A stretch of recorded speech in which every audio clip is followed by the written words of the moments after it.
वज़ीर दिफा ख्वाजा आसिफ ने अफगान तालिबान के 2021 से इक़्तिदार में आने के बाद से लेकर अब तक अफगानिस्तान से दरअंदाजी रोकने के लिए पाकिस्तान हुकूमत की कोशिशों की तफसीलात अपने एक्स अकाउंट पर जारी कर दी।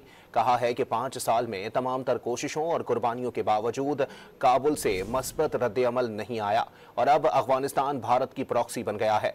दहशतगर्दी की जंग भारत, अफगानिस्तान और TTP ने मिलकर पाकिस्तान पर मुसल्लत की है। पाकिस्तान के वजीर खारजा ने काबुल के 4 दौरे किए। वजीर दिफा 2 मरतबा काबुल गए। नुमाइंदा खुसूसी और सेक्रेटरी को 5-5 मरतबा काबुल जाना पड़ा।